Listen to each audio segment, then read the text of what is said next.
உனக்கு 40 வயசா இருந்தாலும் சரி, 60 வயசா இருந்தாலும் சரி. குடும்பத்துல உன்னை பயன்படுத்துறாங்கன்னு தெரிஞ்சு வெளிய வரணும் விரும்புற. வேற மாற்று ஏற்பாடு இல்ல. திருமணம் பண்ணாம இருந்தா ரொம்ப நல்லது. திருமணம் பண்ணியாச்சு, குடும்பம் சரி வரல அப்டின்னா ஒண்ணும் கவலைப்படாத. நம்ம செம்பட்டி ரிஷி பங்களாக்கு வந்துரு. அதுவும் எப்படி வரணும்? முழு மனசோட, முழு ஈடுபாட்டோட வரணும். எல்லா பேருமே ஆன்மீக மையங்கள்ல என்ன நெனைக்கிறீங்க? அது சத்திரமா? அது சத்திரம் மாரி பயன்படுத்துற இடம் இது கிடையாது. இங்க வந்தா எல்லா வேலையும் பார்க்கணும். இல்லையா? உங்கள்ட்ட பணம் இருக்கா? இங்க வந்து ஒரு பில்டிங்க கட்டி குடு. உங்க காசுலயே பில்டிங் கட்டி இருக்கலாம். உங்க வாழ்நாள் ஃபுல்லா நீங்க இலவசமா தங்கிக்கலாம்.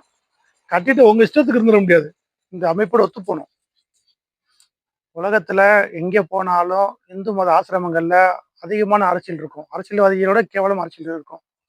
அரசியல் இல்லாத உங்கள முழுமைப்படுத்தக்கூடிய, உங்களை நீங்களே புரிந்துபடுத்திக் கொள்ள ஒரு ஆசிரமம் இருக்குன்னா, அது சம்மட்டி ரிஷி பங்களா தான்.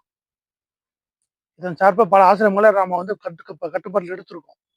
இந்த வாய்ப்ப பயன்படுத்திக்கிட்டு இந்த வாய்ப்ப பயன்படுத்திக்கிட்டு, வாழ்க்கையோட முடிவ தவறான முடிவு ஆகாம, சரியான முடிவா உங்க வாழ்க்கை அமையணும். உங்க மரணமும் சிறப்பானதா இருக்கணும். மரணம் சிறப்பானதா இருந்தா மட்டும் தான் மறுபிறவி சிறப்பா இருக்கும். நீங்க எவ்வளவுதான் நல்லவனா இருந்தாலும், மரணம் மோசமானதா இருந்துட்டா, உங்க மறுபிறவியும் மோசமா இருக்கும். மறுபிறவிய பாழாக்காம இருக்கணும் அப்படின்னா, வெக்ஸ் ஆகி போன வாழ்க்கைய வாழாதீங்க. என்ட்ட வந்துருங்க. இல்ல நான் வாழணும், அங்கேயே வாழணும், அதுக்கு வழி காட்டுங்கன்னு சொல்லுங்க. அதுக்கு பயிற்சி முறைகள் இருக்கு. இல்ல அத வந்து எடுத்துக்கோங்க. எப்பயுமே உங்க கூட நல்லதுல ரொம்ப பேர் கூட இருப்பாங்க. கெட்டதுல நான் எப்பயும் உங்க கூட இருப்பேன். கவலைப்படாம தைரியமா வாங்க. எதுக்கும் தயாரா வாங்க.